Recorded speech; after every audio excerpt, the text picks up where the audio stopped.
Welcome to the Fast Point of View podcast with your host, the most unknown podcast that is about the Truckin Chubbzy, aka Clarence Hampton III. What's going on with everybody about there, man? I hope everybody having a wonderful day. Let me get my mic right and all that. You know what I mean? Drop my bombs. It's kind of low at first and all that. You know what I mean, man? Look, I'm just up in here chilling real quick. I'm going to get to some tunes. Sports with Truckin Chubbzy, man. You know what I mean? Had to get ahead and get a new name and all of that, but it's all good. I'm gonna put the live link of the chat up in here while I get to this intro, cause it ain't 6:30 just yet. Just hit 6:30, right on time. CJ made it on the beat, you know. And this is a Truckin Chubbzy intro.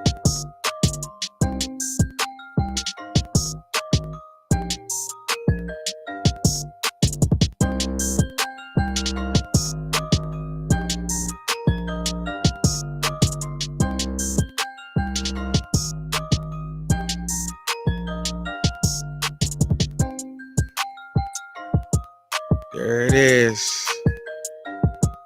So if you on YouTube and you on Twitch, you could join in live to the show.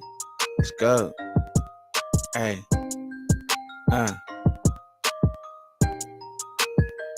Yes, sir.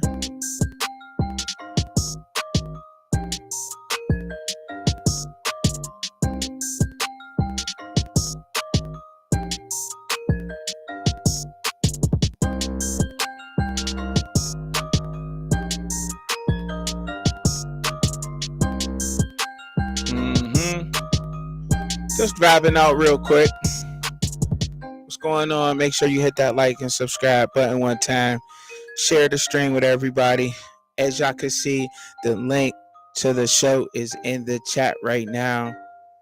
Just wanted to play something for y'all real quick. What's going on, y'all? So I got an exciting show, man. I'm going to talk about today. I'm going to get into my top 5 quarterbacks around college football that I believe is going to make an impact in each conference. Okay, so I'm gonna pick a quarterback from each conference. I'm gonna go through that, and I'm gonna tell y'all about a little bit of quarterback. Got their stats up there. We'll talk a little bit about that. We're definitely going to talk about the fact of the Colorado coaches, and another one is gone. We're definitely going to talk about Kellen DeBoer, leaving Washington and going to Alabama, and how that may affect his Washington team, and is it a good thing that he's down there in Alabama right now coaching? I'm gonna get up into all of that stuff, man, here real soon. Get this slide going real quick, man. All right, so let me go ahead and put the link up in the Facebook real quick, so I can, once I put this link in Facebook, then I'm gonna get right into the show, just because I want to add a couple, you know what I'm saying, let a couple more people come up in here and be able to join us here in the show, okay? All right. All right, that's all I wanted to do, is just, you know what I mean, you know, so I could put that up in there and all that. So once I put that up in there, the link to join live, I'm gonna get up right up into the show, man, so we can get going. All right. Now, I never really get Stash on out. What's up with everybody up out there, man? I appreciate y'all coming through. Hit that like button one time for the bull. You know what I'm saying? And go ahead and share the stream with everybody up out there. I'm about to get up into these slides real quick. Let's go get that chat bumping. All right. So as I can see, I made my own little bottle right there. You know, I tried to do my best. So you want a fifth of my top 5. I got quarterbacks all over the conference. I'm going to go ahead and start naming these quarterbacks from the conferences all out through the NCAA, in which I think that's going to make an impact in 2024. I do got some videos in the vault real quick about that. I'll be dropping some videos up on that soon about all 5 quarterbacks from each conference. So stay tuned for that also. All right. But that's later on in the week. Right now, we're going to get right up into this. All right. So I got in the Mountain West Division at Fresno State. He will be returning Mikey King, right?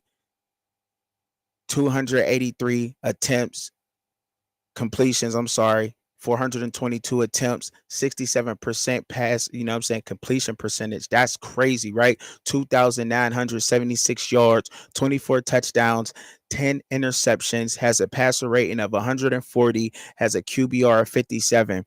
Now, to be honest, I have not watched the Mountain West a lot, but so when I did look at his stats, I looked up a little bit of his film, and I like what I seen. He was a fighter, you know what I mean? He did there was no quit in him.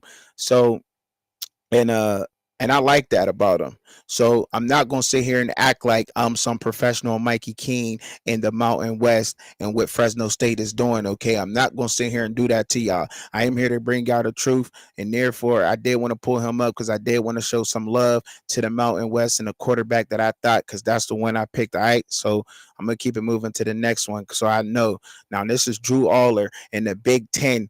Now he got a couple more years of eligibility left in college football as it stands right now. All right. He's only going into his junior season, 233 completions out of 389 attempts, 59 completion percentage, 2,631 yards on a whole season, 25 touchdowns, only 2 interceptions, has a passer rating of 137 and a QBR of 74.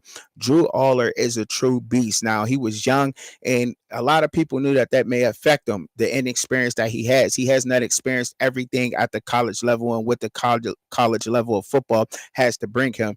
He is in one of the toughest divisions that college football has to bring in the Big Ten. If y'all don't know what the Big Ten is bringing by now, y'all got to know, you know what I'm saying? And put some respect on them, man, because they play hard nosed football out there. Not only do Nebraska and Wisconsin always got them big country boys that like eating them corn stalks and them going in them potato fields and going block you and pancake you all the way down to the goalpost. You know what I'm saying? Like, for real. They be going in down there, man. And you got to give props to them, and the Big Ten, the teams that's coming from the Pac-12 going into the Big Ten, they're going to have to get beefier. They're going to have to get bigger and get used to playing more smash mouth football. And look, I watched a lot of the Pac-12 this year, so I don't think those teams that's going over there to the Big Ten have a lot to do. You know what I'm saying? I think they'll fit in perfectly. Like, it's their first year in the new conference. So look, I'll get into that at a later date, but I think that they got to get it acclimated to the whole new conference. But Drew Aller, he is a straight up baller for Penn State. I think he's going to be one of the quarterbacks to watch for in the Big Ten. He has more than 1 year of eligibility left. So y'all remember the name. Remember, y'all heard it here on Sports with Truckin Chubbzy, and I'm gonna keep on going. If you got any questions, you can go ahead and jump up in the comments. Feel free.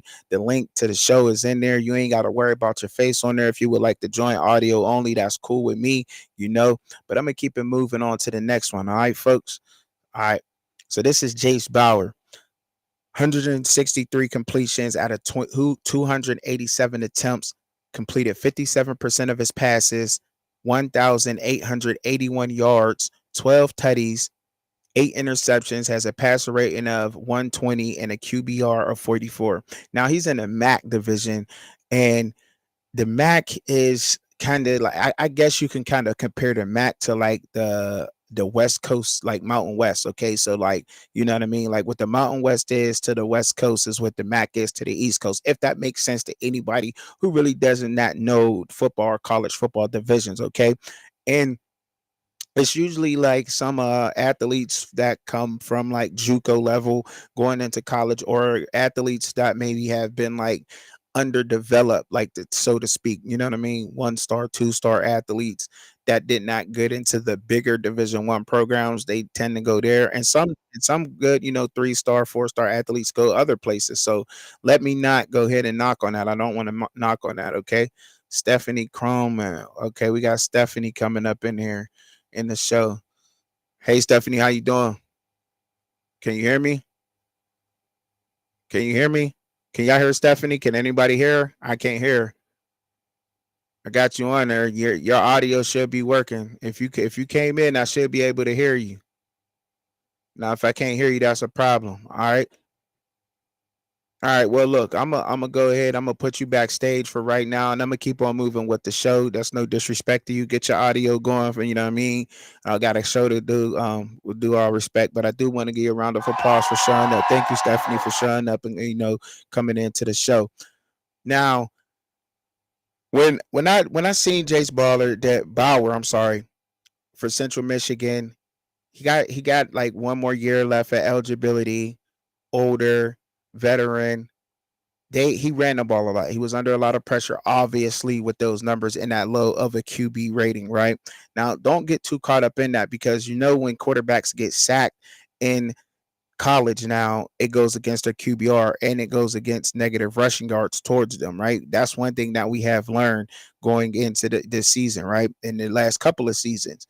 So I wouldn't get too caught up on that. But with everybody, all the other quarterbacks leaving out of the MAC, in particular, there was a quarterback who played for Ohio, 6'5", straight up beast, got some speed. He's moving on. He went to Indiana this year. He joined the Big Ten. So Jace Bauer is my quarterback to keep an eye on in the MAC conference this year.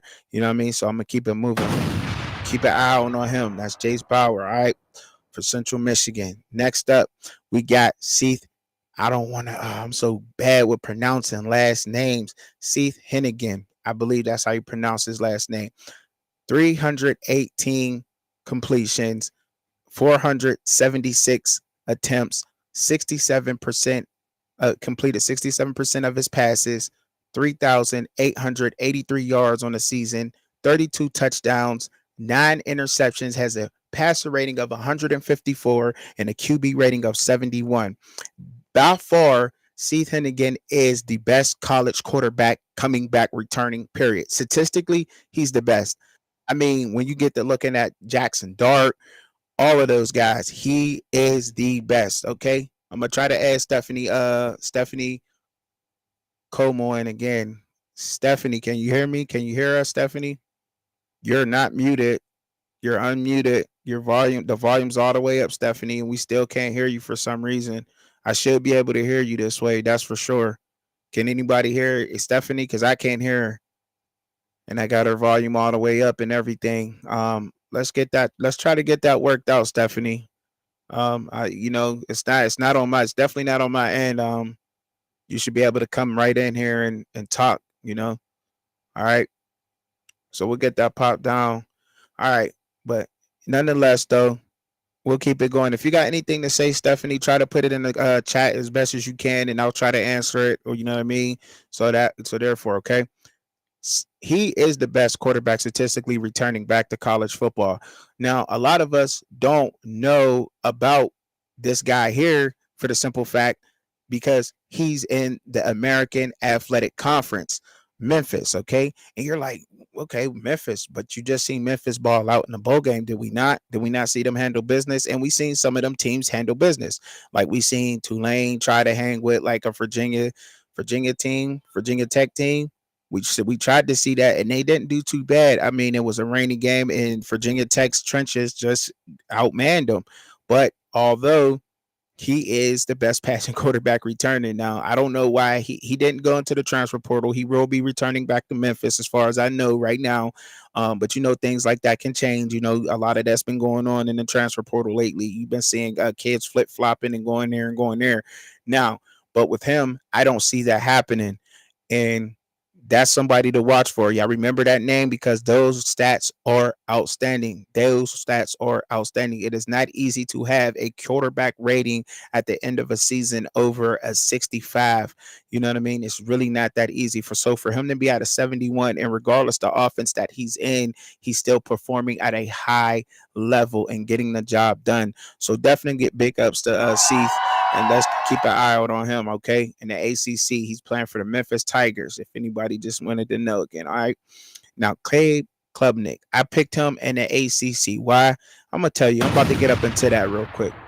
I got into Caleb Klubnik because Clemson had a hard time. Dabo Swinney had a very hard time in the ACC because they were not winning. The Clemson fans were like, man, we're not winning enough games. I'm not used to losing this many games. But you got to remember, after all their NFL talent went to the NFL and a lot of guys left Clemson, and still for them to finish the way they did was good. It was great. You know what I mean? And they have a young team. Cade Klubnik is only going into his junior year. He got a couple more seasons of eligibility left, and he's balling crazy. I don't know if you can see the stats up there, but I'm going to read them to you anyway. 290 completions out of 454 attempts, completing 64% of his passes, 2,844 yards, 19 touchdowns, 9 interceptions, ended with a passer rating of 126 and a quarterback rating of a 55. Now, remember what I said. When you get sacked, it goes against your quarterback rating. You know what I mean? And that's why some of these guys that don't blame their offensive line or point fingers, these quarterbacks, that's why you hear a lot of these coaches talk so highly of them when they don't do that, because that goes against their stats, overall, to get into the league or to have, NFL teams looking at them. But to me, he's young. He's still learning the system. He's still learning the college football ways and, getting adjusted to the speed of the game.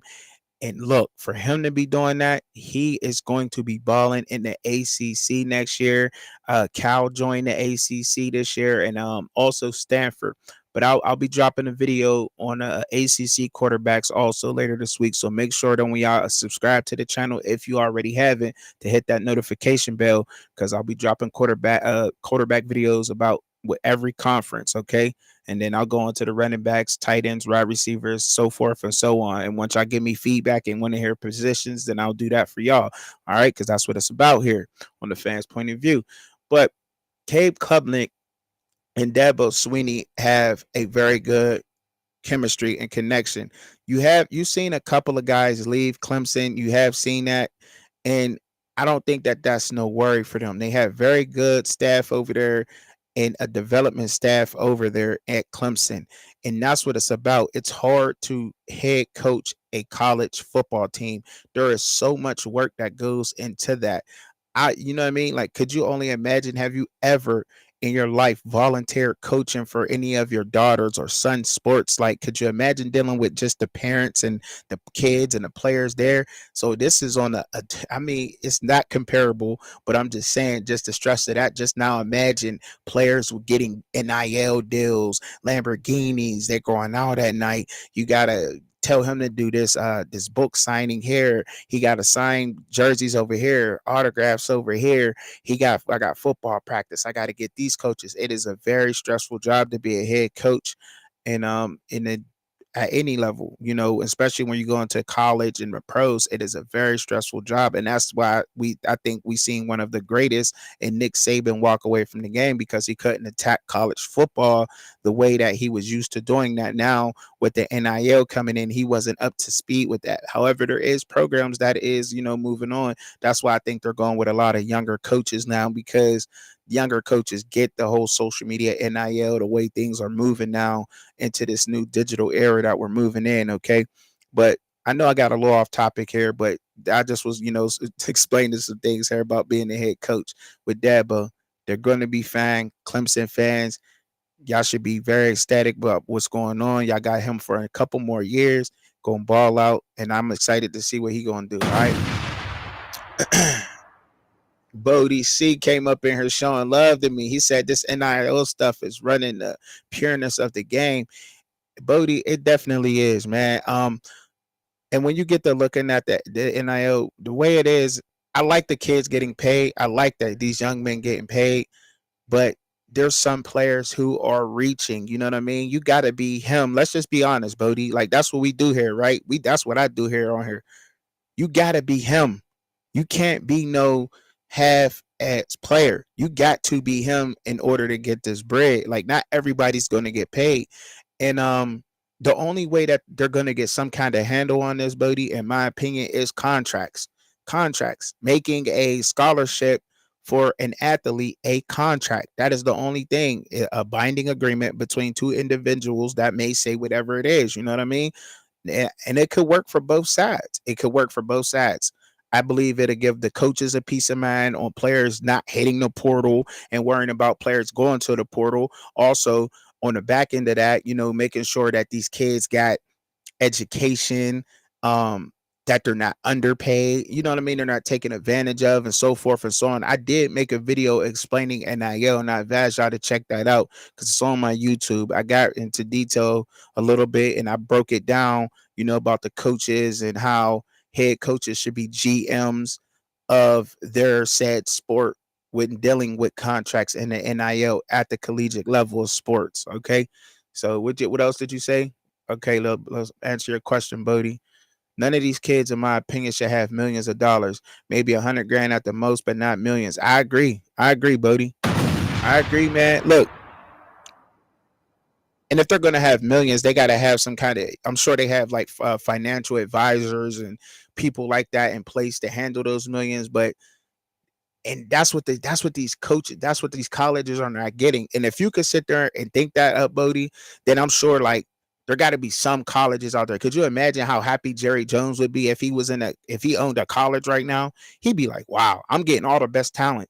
You give 100 grand, that's a lot of money for a college kid. I'm coming straight out of high school and I'm getting 100 grand. Sheesh. And a free education. That's the biggest part for me being a parent, seeing my kids get free education and they getting paid to do something that they love. They grew like, come on, like that's great. Like that is great. You know what I mean? That is super great.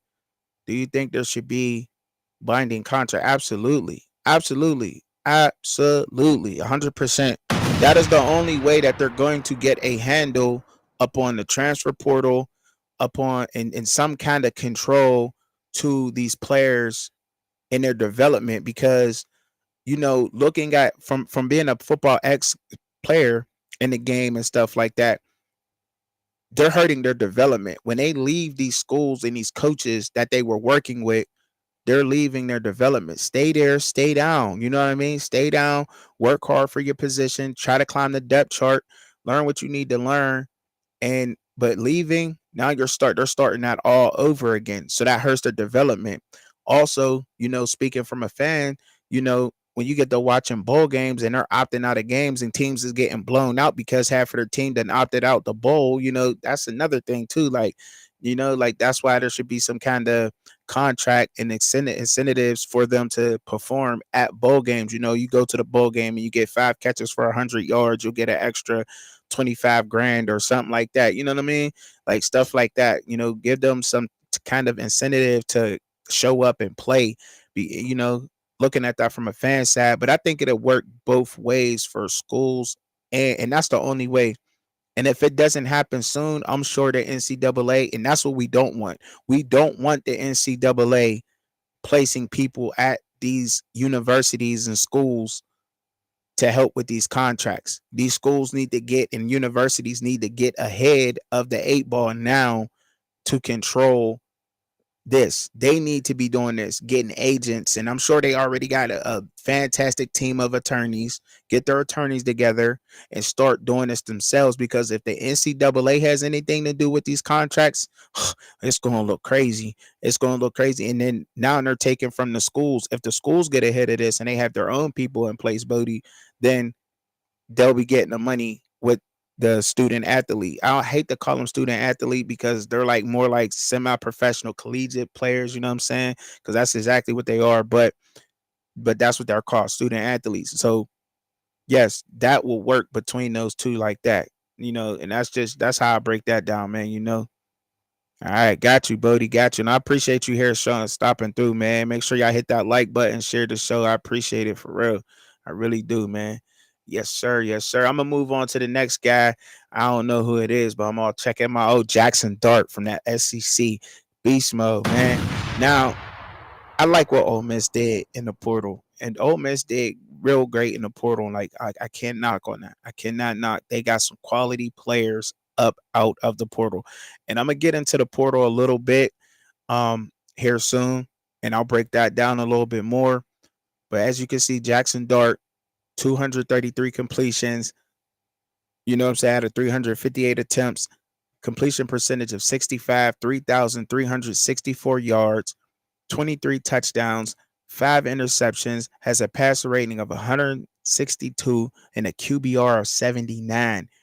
Hey, look, I know, and that's because he plays at the school he plays for. I still like Seth, and I still think Seth is the best passer that's returning in the American Athletic Conference. But Jackson Dart at Ole Miss, them getting him back is a straight up gem. I think that's why they was not tripping about the running back going up to Ohio State, is because they got talent at Ole Miss.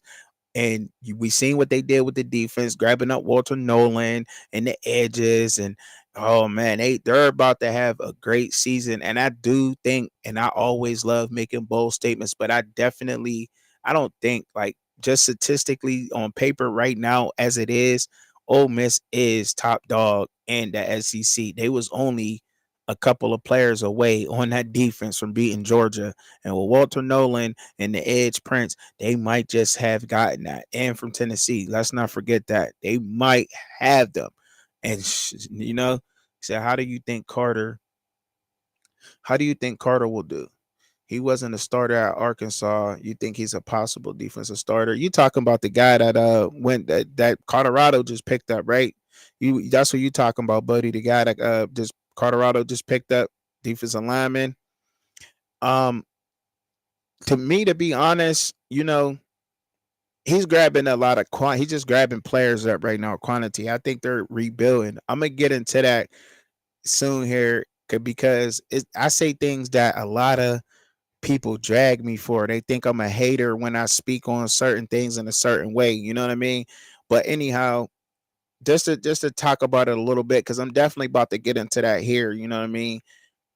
I think he's gonna be fine, Carter, but it's a development process there. Things take to develop. Now, see, we were sold on a whole different bill of goods, saying that, do we believe and they're winning now? So that's what we're thinking as fans, right? We want them to win, and we're thinking that as fans. But realistically, if you know football, this is gonna take time. And by all these coaches leaving, this is a reset. Whether we want to face that or not, it has to be a reset. Just think about that. Think about all the coaches and chemistry that you got, you know what I mean? And then when a new coach come in, now you have to learn a whole nother system. That's learning a whole new individual while you're learning everybody on your team. You have to learn everybody else on your team. And now you have to learn a new coach too and get chemistry with your coach. It's going to be tough sledding. Not only the adversity they'll face in the media and everything, but just with learning the new offense, defense, position coach who you have to work with, and so forth and so on. But him not starting at Arkansas, I think might be a little bit over. I mean, people might say, "Oh, he's trash. His ratings are not good." But he's there to develop. I think they're grabbing guys to develop, and they're building for their future. But that's not what they're selling us on. If you really look at what's going on right now, Bodie, with your Buffs, it's like they're selling y'all on winning now. In reality, they're grabbing talent to develop. You know what I'm saying? And that's why the other day when I was on David Talks Buffs, that's why I got into talking about like keeping some of the guys from last year that knows what it feels like to play to be a Buff. Period.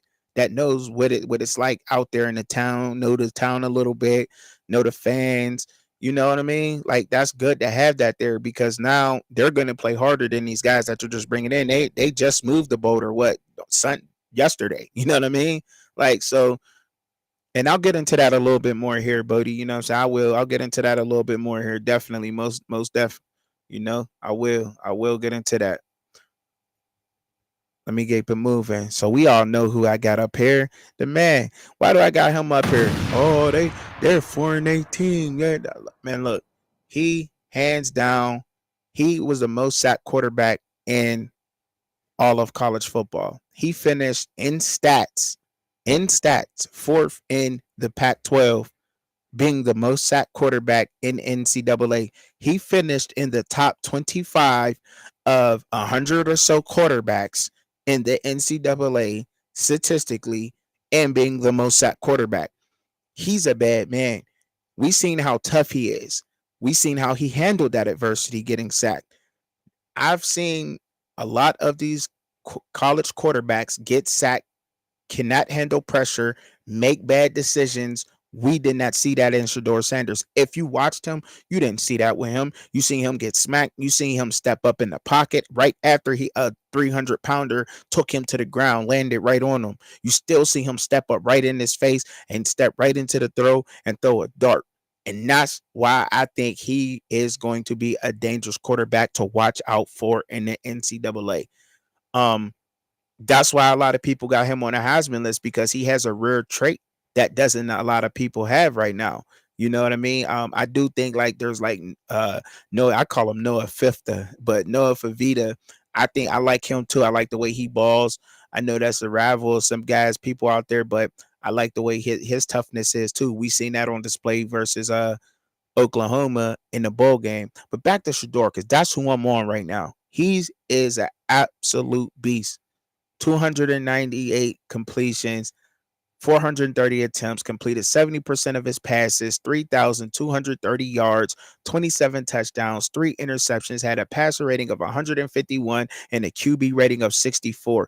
That is absolutely great. And he was sacked, the most sacked in the NCAA. Had he not been that QB rating is through the roof right now. He probably got a unreal QBR right now. If had he not been the most sacked in college, he would have a quarterback rating that'll blow you out your socks right now. Yeah, he definitely took a beating last year. That's a fact. Definitely, he definitely took a beating. But with Shador, and that's why I like him so much, because the way he played after that, you don't see that in no college quarterbacks. We all seen what happened with Michael Penix. I still think that Michael Penix is a good quarterback. I honestly do. But people started dragging him right after that game. Like, he wasn't used to getting hit all season. His offensive line protected him pretty well. That's why we seen when we seen Shador like that, if Shador can get 3 seconds, 2.5, 3 seconds to make his reads, he was making a full read of the field in like 1 second. Like, it's crazy that way he was doing that. Like, watch the film. I'm not bullshitting. I'm not capping. I'm not guessing. It's what I seen on film. It's what he showed on film. Some of the pros see it. That's why he's a favorite everywhere, just not here, everywhere, because they know what he can do. And man, he's a great player, man. I really like what Shador does, man. Really do. But keep it moving on the next topic. Let's get on the next one here, y'all. So another coach gone. Bodie, I'm into it with you right now. Another coach gone. Let me read some of these statistics to y'all, man. This is what Dennis Thurman, this is his resume. Let's give him a round of applause for the service he gave the Buffs first. You know what I'm saying? Farewell. He will be coaching up at Hawaii right now for the Rainbow Warriors. That is their real name. That is not me playing around. That is their real name, the Hawaii Rainbow Warriors. Okay, just in case you didn't know. But he played for the Dallas Cowboys, and I believe he played for Arizona too, the Arizona Cardinals. But he was a defensive back coach for the Phoenix Cardinals back when they was called the Phoenix Cardinals. It's the Arizona Cardinals in 88 to 89. Defensive coordinator for the Ohio Glory in 92. Defensive back coach for University of Southern California 1993 to 2000. He was a defense assistant for the Baltimore Ravens 2002 and 2003. He was the defensive back coach for the Baltimore Ravens in 04 to 07. Defensive back coach for the New York Jets 08 to 2012, Darrelle Revis years. Okay. Defensive coordinator for the Jets 2013 to 2014. He then became the Bills defensive coordinator in 15 to 16. Defensive coordinator at the Memphis Express in 2019. As y'all know, he went up in 2020. He became the defensive coordinator for Jackson State with Coach Prime from 2020 to 2022. Colorado, he was the director of quality control defense in Colorado in 2023.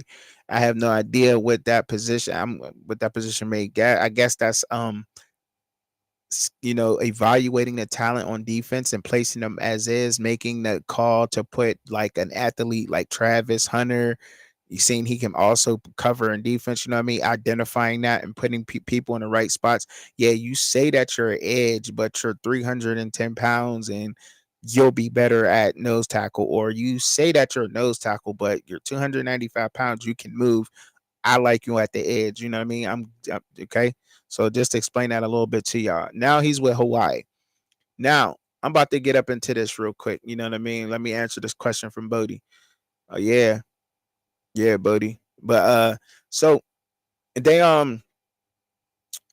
having another coach gone for Colorado, y'all. It's not the ideal thing. It's not a great thing. It's not. It's never a good thing, right? It's not. It's not good. Let's just be real about that. But it's let's not hit. Don't hit the panic button. Do not hit the panic button. He is building a great staff. He wants to put a staff in place to help him with the inexperience that he has. See, Coach Sanders just learned last season that, oh, ish, I don't know this level. I thought that this was what we needed at this level. Okay, let me bring in this guy, this guy, this guy, that guy. You know what I mean? Let me bring in some more guys that I think that can help me here in this position. I need to be able to develop these players, and it's going to take time to do that. Moving over to the Big 12 gives them space and time and opportunity to do that. But it's going to take time to do that. Okay? When I was looking at the schedule at first, I was like, it was hard for me to pick against him because that's my childhood hero. Let me just be honest. That's my childhood hero. I used to do the dance. I used to get paid dollars to do the Dion dance in the living room for my mom's company. You know what I mean? Like for real. Like, but just that, that's just lighten the mood up a little bit. But the coach not being there and consistency of coaches matters because it's the player's development, right? Now that they're not there and nobody is there to call plays, that's that's hindering the team. It's the reset. Got to bring all these other guys in, and it's going to happen. And I believe it will happen. I do not doubt that Colorado will be a top-notch program in a couple of years. I don't think that it will happen next year. I do know and I do believe strongly that they will make a bowl game next year. Without a doubt, being in the Big 12, there will be a lot of adversity, a lot of good games that be going to be played, and they're going to have to buckle down. And you got players returning like your quarterback. We got Jimmy Horn Jr., Amari Miller, Marion Cooper, all those guys that's returning, that's there, all those dogs, they know how it feels to lose in a Boulder crowd. They know how it feels to live in Boulder. They know what it is now to be a Buff, and they're going to play hard. And those are the guys that you're going to rely on. However, it is rebuilding there. I've heard so many times people jump on me and say, you so nosy, you want to know about this guy, or you want to know about if the defensive coordinator's here or the offensive coordinator's here. That's not what it's about. If it's not being announced, it's not being announced. At least be there for the kids, but you can tell it's not being announced by the movements that's going on. You know what I mean? So I get it when some reporters say relax. That's because y'all know who's coming. They know who's coming there. Some people who have the inside scoop, they know who's coming there, but realistically, they're not there because nobody has signed papers. So and correct me if I'm wrong. I don't know this to be true for a fact. And I, you know what I mean. And I tried, believe me, I tried to look it up, but I couldn't really find the information I needed on it. But you cannot work with inside of a school with students if you're not signed to be some kind of either consultant, or you're not signed papers to be a coach or position coach, correct? So if that has not happened, then there's nobody there working with them. And they have all these new coaches, position coaches. The defense coordinator has not been announced, nor has the offensive coordinator been announced. That's because nobody signed papers yet, right? That we're just looking at this realistically. But it's going to happen, y'all. It's definitely going to happen, but it's just not, it may not happen this year. And I believe that Coach Sanders should just come out and say that. You know what I mean? Now, look, whatever he want to do as a grown man, that's him. I'm not telling anybody what they should and shouldn't say, but I'm just saying that leading us that way is why we react that way. Is why when we lose, we get so mad, and you be like, man, you told us we was going to win. You was stomping on tables talking about, do you believe? And you made me think we was about to go undefeated, and we didn't go undefeated. and you're hurt from that. That's like your girl cheating on you, or your significant other cheating on you. You found out that it wasn't crapped up what it was to be. You're going to be upset, and that's okay. And that's okay. But they have to realize that too. People have to realize that too. And not everybody out there wants to hear that. But everything that glitter ain't gold. And if you know football and you know the game of coaching, coaching is not easy, whether it's a position coach or not, and whether it's a head coach or not. I'm sure Coach Sanders is going up there in Boulder, pacing back and forth, like, I got to get this done. I got to get that done. I have to get this done. I got to go to Affleck. I got to get Shador. Shador's, he's signing autographs for his this or that. You know what I mean? Like, there's so much going on. There's a lot going on. And that is a big plate to handle. And it will happen, but it is going to take time, y'all. It's most definitely going to take time. And with these coaches walking out the door, it's just like, man, like, dang, that's just another person down that these players had chemistry with. You know what I'm saying? He said, yeah, that was me last year. I know, Bodie. That's what I'm saying. Like, and not a lot of people want to hear that. Not a lot of, you know what I'm saying? Like, that's why I hope that I love that I'm attracting the real Buff fans. You know what I mean? A real Buff fan, not the delusional ones. You know what I mean? I should guess. And I'm just trying to explain that to people. Like, realistically, that's not going to happen because of all the coaching changes and everything that's going on, you know, and it takes time. We seen what happened when the players were there last winter and they trained all winter into the spring and into the fall. When they were there for almost 9 months, they came in balling out. They came in straight going off balling out. And then you seen when people came in after the spring, when they tried to come in the summer, like Cormani McClain, he didn't start. Why did Dylan Edwards start? Because Dylan Edwards was running touchdowns every day at practice from last winter up until to fall. And then that's why he started. If Cormani McClain was there picking off passes from last winter up until the fall, he would have started the first game without a doubt. You know what I'm saying? But he wasn't there, and that development matters. That matters. A couple of months for players, no, you're not building an all-star team. You got to remember, there are so many great football players in this country of the United States. There are so many of them, at the collegiate level especially. And you think that all these other teams ain't training and stacking up?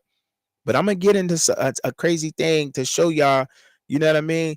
You know, yeah, man. Hopefully, man. I hope so, man. I hope that you do it too, man. You know, salute for sticking around with me, man. You got things to do, man. Go ahead and do that. What up, Bodie? What up, Dewey? What's up, man? Make sure y'all hit that like button for the boys. Share the show, share the stream. You know, I don't expect y'all to stay around, but look, man, it's look. That's how things get, man. And that's just the reality of it, y'all. We're building it. They're building up a dynasty, but it's going to take years.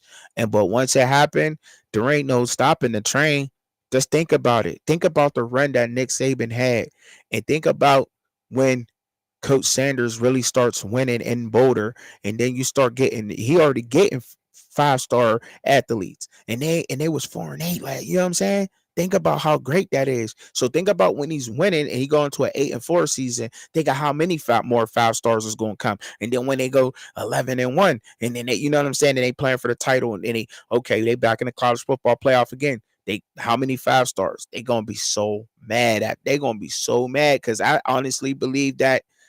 I believe for me being a fan, for him being my childhood hero, that I think that Coach Sanders, if he stays in Boulder and keeps building up the team that he's building, couple of years, once he go in that first run and y'all win that first national championship, ain't no stopping him. He gonna break the record. He gonna break Saban's record.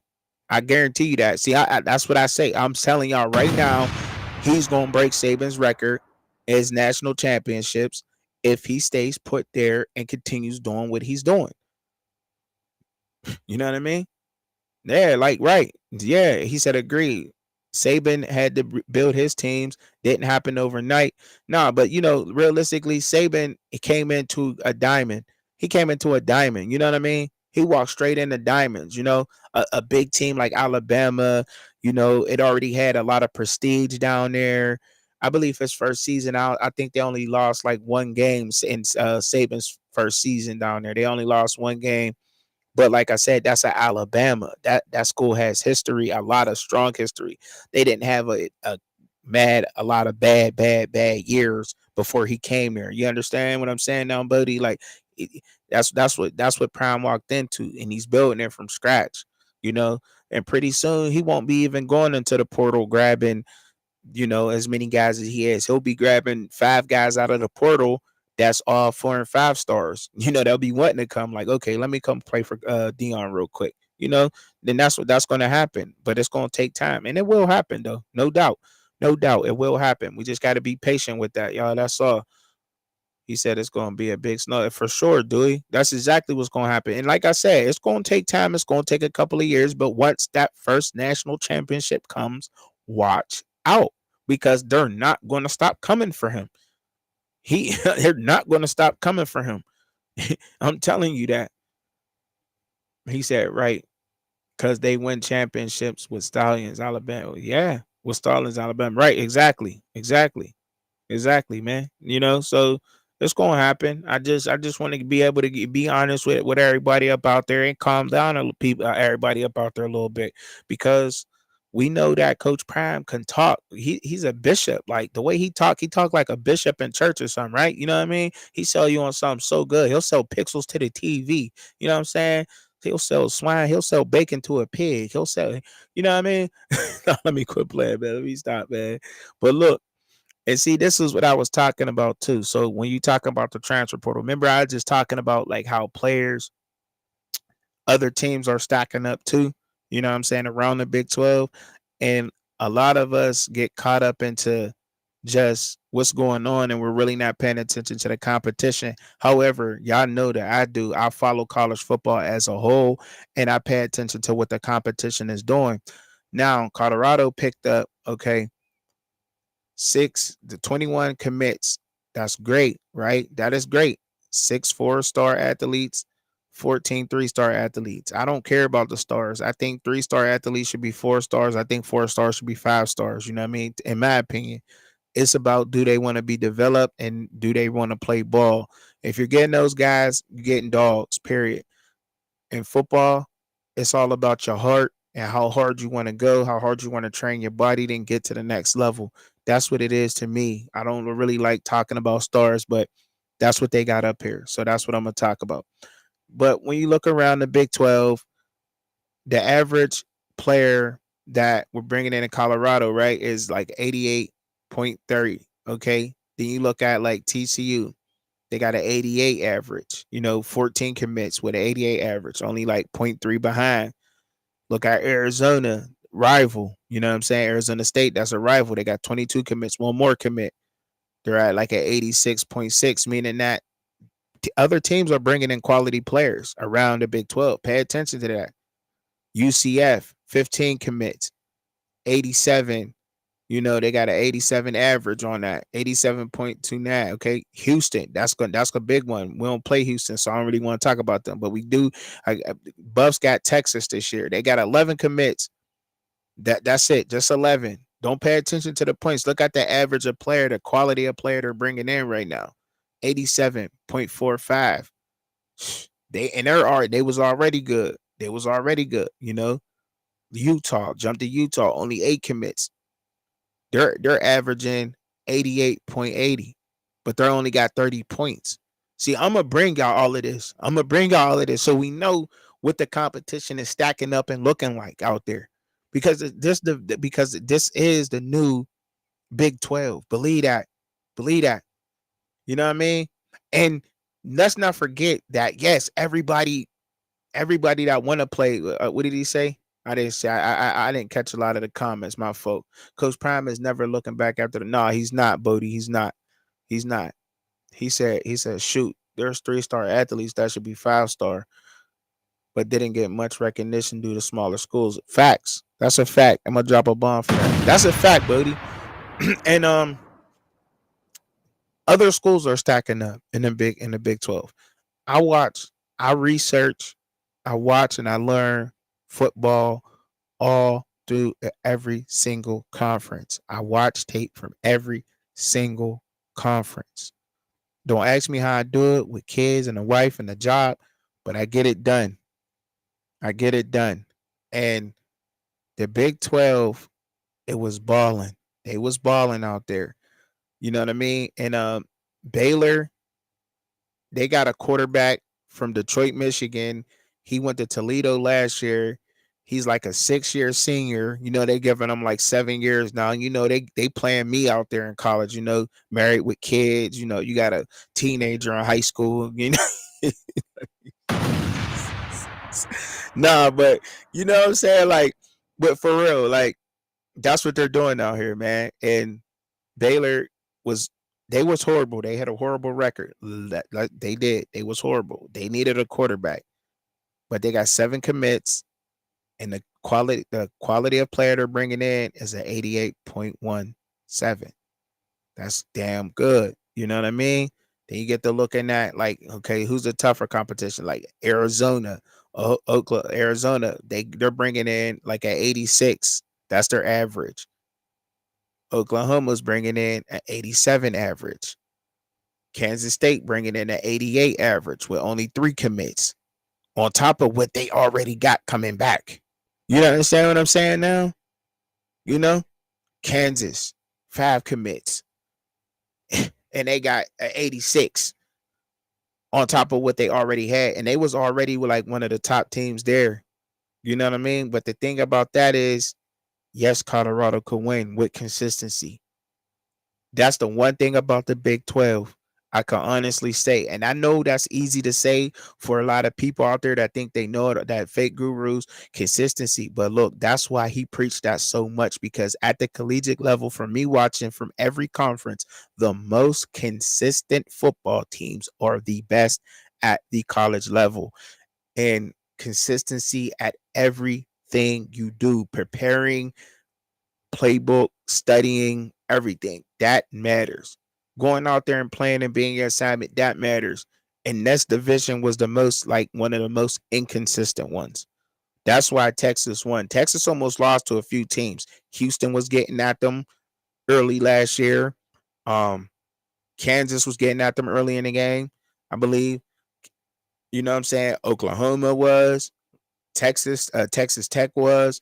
Like they didn't have no cakewalk. That's because they play inconsistent. And that's why you seen Washington do them how they did them. Like that's why. And that's why moving into the Big 12, yes, the Buffs definitely got a shot at a 6-6, 7-5 season. You know what I mean? I definitely don't want I do not want to say no 5. No, that 5, that's unacceptable. Anything that's unacceptable. That's the floor. 6-6 is the floor right now. Period. Anything less than that is unacceptable. You gonna hear me out here screaming and yelling and everything else because I'm gonna be mad. I'm gonna be super hot about that. I can't accept that. He said, what did he say? It's like you said earlier, we need to develop them kids, and that's when we get a better percentage. Facts. That's it. Mike, what's going on, Mike? Mike, what's going on? I appreciate you coming through, man. Make sure I hit that like button one time for me, man. Share the show. Oh man, yeah. What's up, Mike? Let's give him a round of applause. He done popped up for me and everything. I believe I just got finished talking. You missed when I talk about the Big Ten. I was talking about I brought up Drew Aller from the Big Ten at Penn State, Mike. And I brought him up, talk about his stats and how good he's gonna play. I didn't talk about Dylan Raiola, right? But I got you, right? Because y'all team have done fantastic in the portal. Nebraska is low key getting some guys out of the portal. I think their average player that they're bringing in from the portal right now, and they only got a few commits. Nebraska only got a few commits, and they got an offensive lineman, a wide receiver, some toys for Dylan Raiola to play with, of course, and they're at like an 89, 90 average quality of player that they're bringing in, as is right now. Don't sleep on them. Don't sleep on them. I told you. I told you I got you, Mike. If you popped up, I told you I was going to research them Cornhuskers, and that's exactly what I did. I dug and I looked at them Cornhuskers, and I said, hold up. I said, a lot of people ain't talking about them, and Buffs got to play them, right? But they low key getting some dogs up there. they are low key getting some dogs. And look, they already in one of the toughest conferences in college football. I believe, no, I don't believe. I know now that the Big Ten conference is equal, neck and neck, with the SEC now, with the ads of Oregon, Washington, so forth and so on. Because they always been playing smash mouth football there before any of us was born. All right, buddy. I don't know how old you is, but you know what I mean? So they always been playing that tough, hard-nosed football in that conference. Period. Adding those other teams, yes, they are here with them. That most definitely. Most definitely. That's why when Big Ten and SEC bowl games come, they're the most watched. But now adding Oregon, Washington, USC to that mix, UCLA to that mix, oh yeah, they going through the roof. They going through the roof now, man. It's over. And don't sleep on them.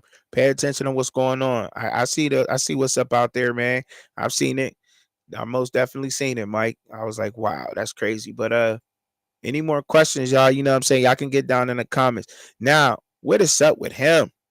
The Bower, he just bounced on him. He didn't. I was watching a video. They didn't even know he left. He just left on him like, all right, deuces, do it. Like, I'm out of here. He ran to that Alabama job so fast. And I kind of want to give him his props because there was a lot of coaches who turned down that job. Like, no, I don't want that job. But he took off running. He took off running to Alabama. Like, I can't wait to get down there. I think that it was a good pickup for him getting in there, man. I honestly think that him going there to Alabama was okay. I think he should have handled it a lot better with his team. You know what I mean? Like, look, y'all, this opportunity at Alabama's coming up. I want to take this job. I was asked about this job. I want to take it. Who wants to come with me to Alabama? I believe he should have done that. But a lot of the players from Washington that jumped into the portal, I believe, are most definitely going to Alabama with their coach, without a doubt. They're going down there with him. He has first pick of them in Alabama, and it's a bigger recruiting. The recruiting is going to be way better down there. We all know they got the super big facility, everything development down there. I mean, they has everything for them. Like, if you go visit that town like that, that is their pro football team. Alabama Roll Tide is their pro football team down there. Period. Period. You know what I mean? That is their pro football team in that area. So everything Roll Tide down that way, and they take care of that football team. It's an excellent program, and I think that he'll succeed down there. For any first year head coach, he's not taking over no bad program. So it's easy to say he'll get at least 7-8 wins. You know what I mean in his first year because he's not taking over a bad program. It already has a amazing prestige and everything. So he has to win down there. You know what I mean? But let's be real. If Nick Saban's not down there calling the shots and everything, I do think that they should have brought somebody in-house that already worked with those kids that they felt comfortable with, to be honest, because bringing him in from the outside brings that shift in. When you changing coaches, that matters. So and Bama wouldn't have been Bama if Nick Saban didn't make the adjustments with his coaches and know his coaches. That is because I believe they could have lost a lot more games if he's not there. If you watch them this year, then you would agree with me and say that yes, they would have lost a couple more games. So now they're in a reset with a head coach phase, and they have to learn them. But let's keep in mind that all the other position coaches are down there and comfortable with the kids that they have. So a head coach may not be that big of a difference, but Alabama is expected to win. You know, ain't no more to be said about that. They are expected to win, man. I'm checking the comments real quick, see if I seen anything up in there. All right. He said they'll follow him. Oh yeah, they definitely following him, Bodie. Without a doubt. Without a doubt. Mike said all the coaches coming out of South Dakota is just crazy. Sioux Falls guy in Alabama who who would think that? Like I don't know, man. I mean, The coaching carousel is going on too. These coaches got to get somewhere where they're stability too. You know what I mean? They want to move over to good programs. And but I think he should have handled that better with his players though. Just a little bit better. Because you can be real with them. Just be honest with your players. Like, look, like y'all. I got this opportunity to go to Alabama, because you don't think that some of them players, if they would have said, if Nick Saban would have said, if you come to Alabama, you're starting, they would have been like, oh, deuces, Bo. I'm out of here, Bo. I'm out of here. I'm out of here, Bo. You know, Yo, Chubby, I feel Alabama is done despite the culture there. Yo, like, man, you heard what I mean. Look, buddy, you heard what I kind of said about it, right? Like, they were struggling this year, but Nick Saban knows how to be a head coach. He's had the experience in the NCAA for years. But if you listen to that interview carefully, what he gave, his exit interview, he said he can no longer do things the way that he's used to doing things. You know what I'm saying? Like, and the first thing that pops up is this NIL and this portal thing, right?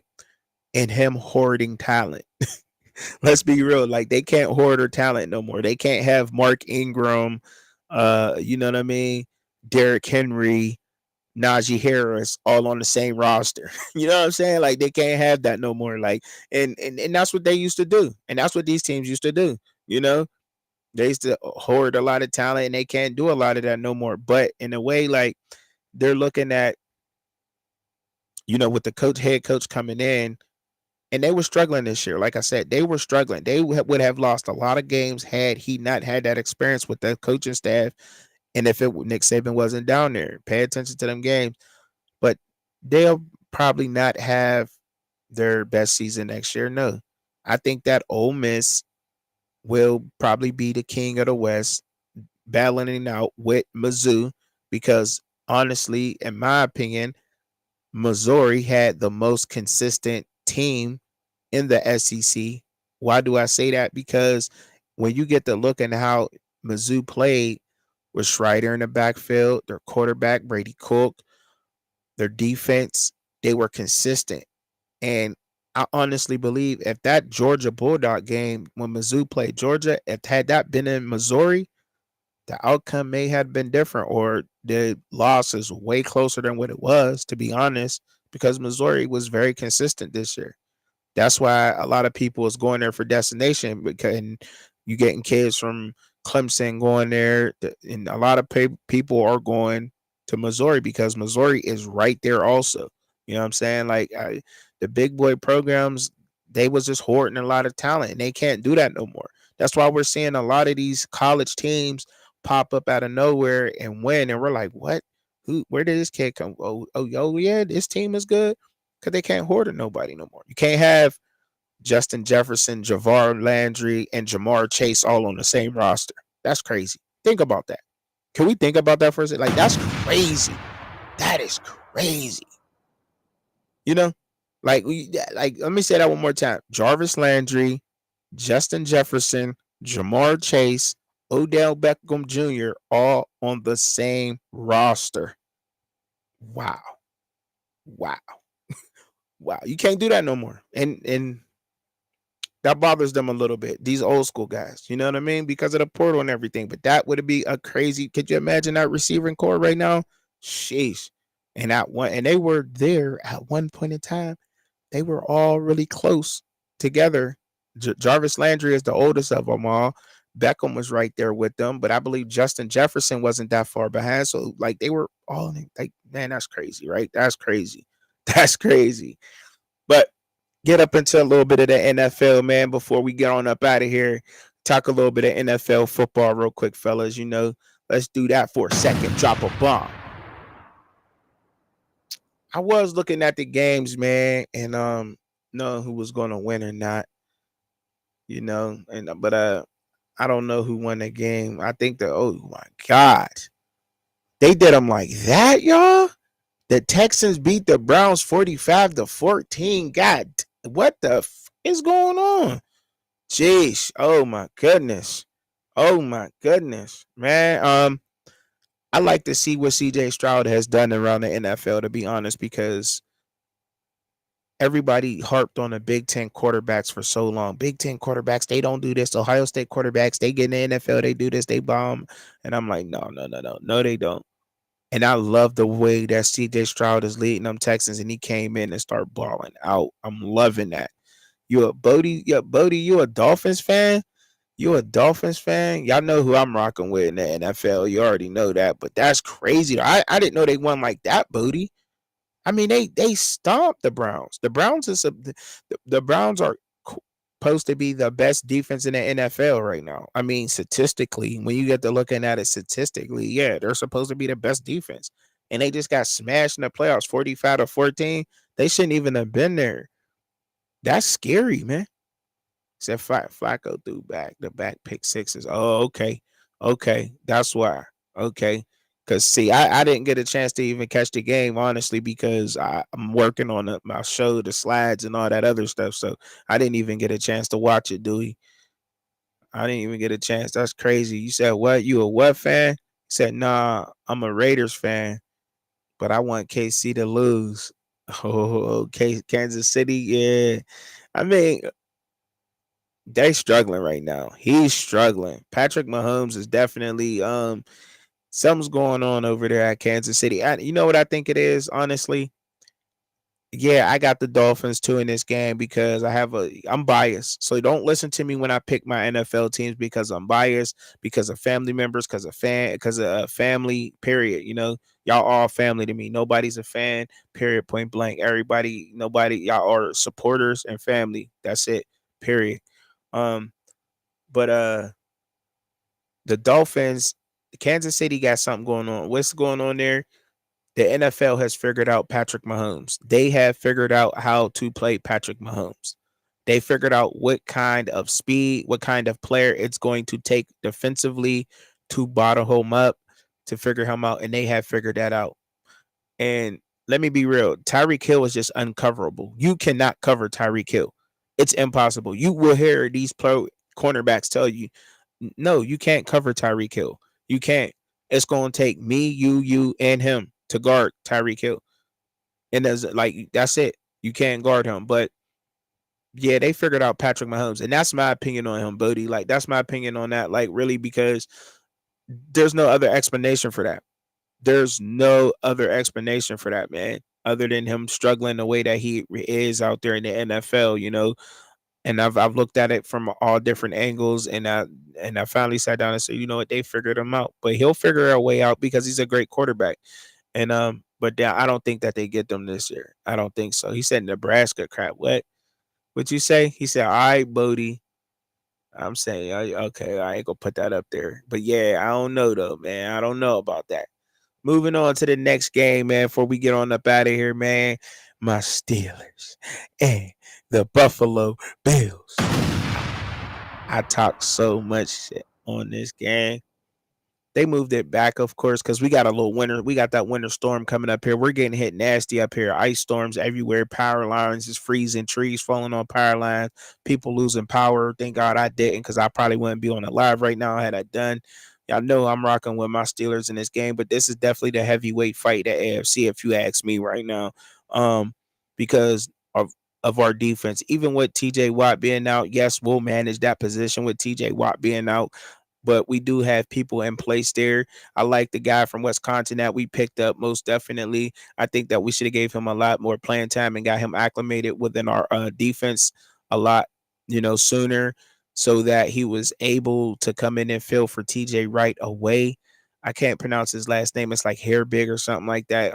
You know who I'm talking about, Mike, but I can't pronounce his last name. I'm bad with names, man. I'm so bad with names. I have to get better with that. But that's my opinion on that, because I mean, we know what the Bills are going to do, right? We know what they're going to do with Josh Allen. We know how the Bills operate, and I wanted to touch on my team a little bit on that. We got to run the ball in this game. It's going to be a good one. This is a heavyweight fight.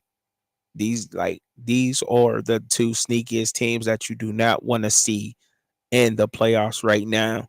To be honest, I don't care what you want to say about it. You don't want to see the Bills and you don't want to see the Steelers. That's why they made us play each other first in the wild card. So one of us is out, Because other than that, I don't know. It might have been an ugly playoff. All right. Let me go ahead. I'm going to jump up in here real quick. Let me go to the next slide for y'all real quick, man. Go to the next one. Green Bay and the, oh my goodness. Oh my goodness. He said Chubby. We just had the cold still sub-zero here, but no way near the -50 that was at. Oh my goodness. Like, man, the power, it's crazy up here, man. It's crazy. He said Chubby, the Bills are going to win it all. It ain't happening. That is not happening, man. That ain't happening, bro. That ain't happening. Nah. Mm-mm. Y'all going to see how we step up. It's always next man up with the Steelers. Always. Watch what I tell you. Watch what I tell you. It's always like that with us. We don't pay nobody. I hate that. I hate that. That's my team. I hate the fact we don't pay nobody. We don't keep no talent around. It's like we're like a bridge team in the NFL. You got to ball out to get paid in Pittsburgh. You really got to be your stats got to be consistent, and consistent. For real, to be in Pittsburgh, you got to ball out like that. And you will get paid if you're going to be consistent year after year after year. But if not, you're out of there. You're going somewhere else. They ain't going to pay you. That's just how it is up here. It's always been like that. Ever since I was little, I'm like, we never kept nobody around. It just don't happen. Just don't happen in there. I don't know why. I don't agree with that all the time, but I see why they do that. But we have stability there though. We definitely do have that. That's without a doubt. And I also think that Bodie, we're playing for Mike Tomlin. This may be Mike Tomlin's last year, and that team is going to play their heart out to the end to try to send him out the best way they can. You feel me? So that's what I'm thinking. This is more than just like the game to them. This means a whole lot to Pittsburgh in general, to the team in general, like, because they know too, like, you know what I mean? Us as Steeler fans, we feel like it's time. It may be time to change things up. You know what I mean? The culture has gotten away from that. Y'all know how we are, you know? The Steelers defenses and stuff, y'all, the culture is different. It just don't feel the same. You know what I mean? To be honest, like we're getting a lot of that flash, and that's really not us. All that flashiness ain't us. We like to get to the point, play ball, show up on the field, and bust our ass like that. That's what we do. Y'all know what it is. You know what it is. You said the Bills versus Cowboys. I don't think that's happening, Bodie. That's not happening. But we'll see though. We'll see. I mean, yeah, our offense sucks. Our quarterback is trash. I said that from I didn't want him. But our alternative, Bodie, was at the moment it was Malik Willis, and that's who I wanted. I wanted Malik Willis. I ain't gonna lie, but he don't even start for the Titans right now. But we should have been looked at. We were looking at getting Josh Allen, but Big Ben was kind of on his way out. He was getting older. They was like, Ben got 4 more years in him. I don't know if we should go quarterback. We should have went quarterback. We should have got Josh Allen should have been a Steeler. But I'm hoping the Bears go ahead and with the first round pick and take a quarterback. But I heard Caleb Williams don't want to play for them. I still hope the Bears go quarterback with whatever pick they do. So Justin Fields can come to the Pittsburgh Steelers and we can win Super Bowls with them. That's my prediction. I think that's how that's going to rock out. Mike said, Bodie C, the Cowboys always as well as 100 just never follow Buffalo. Okay. I thought he was saying something to me. That's why I put it up there. But that's how that is, man. That's how that rocks. Now, Green Bay versus the Cowboys, man, I don't even, it almost hurts my tongue to say this, but the Cowboys is different this year, man. They probably, I don't even think that's going to be I hope it's going to be a close game for the Packers fans' sake, but Dallas is different this year. They're different. They're really looking like they can really go all the way. I will not lie about that. I will not get on here and lie about that. That defense has been consistent through the whole year. I know they lost the 49ers. I don't think that'll happen again, though, if they played them again. Dak Prescott has been playing balls to the wall. This is by far his best bounce back year. And I believe it's because they went and got Trey Lance. They got Trey Lance. Trey Lance showed up at practice. Dak Prescott was like, oh, he can ball. Oh, okay. You ain't taking my spot. And I believe that's what got Dak going this year, seeing that competition. Now you see how healthy competition can get you going. That is a prime example of it, the Dallas Cowboys. But hey, I got the Cowboys in this game, fellas. Now, when it comes to this game, the Rams and Detroit, um, at Detroit, I you know I like the Rams too, but I got Detroit in this game, man. Detroit, the Rams can't mess with them, man. The Rams can't mess with Detroit. Even though the Rams they came back, they're young. I'm surprised that that young team and the Rams got as far as they did. Nuka showing up like how he did. Man, it's shocking to see that. I wouldn't put it past them when they lose, but Detroit, it's the year, man. It's Detroit's year to try to make this run. If they don't do it in this year or next year, their window's gonna close on them, and that's my opinion. So they gotta go now, and they gotta go hard because they don't got no dynasty there. They still a few pieces away. But look, the Rams, I'm shocked they even in there because they got a young team. If you look at their roster, that's a young roster besides their quarterback. You know, that's a young roster over there, and Aaron Donald, he from Pittsburgh. I got an Aaron Donald story too. I definitely got an Aaron Donald story. Like Aaron Donald, right? He's from Pittsburgh, as y'all all know. He played at Penn Hills High School in Pittsburgh. That's where I'm from. When Aaron Donald was little, when he was a little kid, he was big as shit. He was probably like 5 feet, like 4 foot something, and they was playing with Pee Wee football. Him and my little cousin, that's calling my little brother, Allen, right? They were both they was playing. They only had them two kids, my little cousin and Aaron Donald, and their defensive coach put both of them at the defensive end, right? So Aaron Donald's on one side, my little cousin's on the other. There was this little quarterback in Pittsburgh. Everybody used to talk about this young kid. He was so fast, like you thought he was way older than what he was. Now this is like back in Pee Wee football days, right? He They called him Little Sandman. He was so quick and fast, and he could throw when he was young. He beat up every team, ran around them. But you got Aaron Donald, this big ass like kid that was 6 years old, but you thought he was like 10. He was really tall when he was young. He was big as shit. He was always strong as fuck too, right? Anyway, and my little cousin, they're playing defense and they shut this kid down, and they was like, "Who is these two kids? Can't nobody get around them." But he just was a beast all the way through. But I did not think that it's like his. I think lifting weights so young stunted his growth. So when they say when you lift so much when you're younger, if you get into lifting weights younger, it stunts your growth and stuff. I definitely believe that because Aaron Donald was a tall baby. You hear me? When he was young, he was tall, big for his age, like big. He was in a big percentile, but that's my little Aaron Donald story. It's true. He played for the Homewood Bulldogs. You know what I mean? So y'all can fact check that or whatever. In the interview, if y'all ever ask a question, ask them, what team did you play for way back when you played Pee Wee for the Homewood Bulldogs? Like crazy. It's crazy, man. That's cool to know the people from around the area. That's cool, man. But all right, I'm gonna keep it moving, man. I don't know if y'all remember Kevin Barlow, man. I went to school with his little cousin. He went to the 49ers. He showed up at people. But look, I got some stories, man. I'll save all that for another day. I'm getting distracted here. All right, I'll get distracted. But the Philadelphia Eagles, I think it gonna beat the Buccaneers, no doubt. That's an easy win for the Eagles. I think the Eagles bounce back. They go on another run.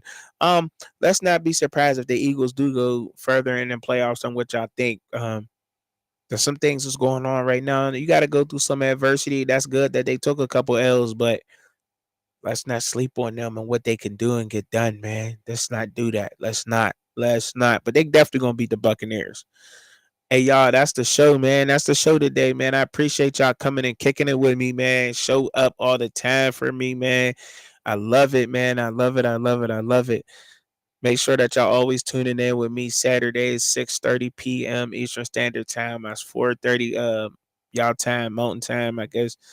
You know, I'm gonna be out here kicking it all the time. I'll be dropping videos throughout the week. I got some in the vote for y'all. Like I said, let me know on what positions y'all like me to do by conference. Cause I'll be dropping videos for conferences, quarterbacks, and their stats, and then I'll go write receivers and defensive players and so forth and so on. So if you got anything, any comments, leave a comment on a video. Yo, Chubby, let's do this one next week. Whatever, whatever. You know what I mean? I got y'all. I appreciate the support. I love all the support that I'm getting from y'all out there, man. Um, wouldn't be possible without y'all, man. Y'all keep tuning in and keep supporting me. Y'all have a blessed day, man, for real. But look, man, look, yeah, I got some stories, and I'm gonna break them down to y'all because I got some stories about some football players, man. You know, Pittsburgh. The y'all probably don't even remember Kevin Barlow. He played running back for the 49ers years ago, but he went to Peabody High School in Pittsburgh, Pennsylvania, and I played football with his little cousin. You know what I mean? I grew up playing football with his little cousin, but Kevin Barlow used to show up. Kevin Barlow used to show up at the school, and it was cool because he used to come to our football practices, and watch us practice. Jerome Bettis came up to one of our practices before. I got some cool stories, man, about some pros, man. I grew up in that whole football thing. That's what we do up here, though. Western Pennsylvania area. So, but yeah, man, you too, Mike. I appreciate it. Y'all have a blessed night, man. Do what y'all doing, man. Most definitely, buddy. Appreciate it, man. See y'all on the next one, man. Peace.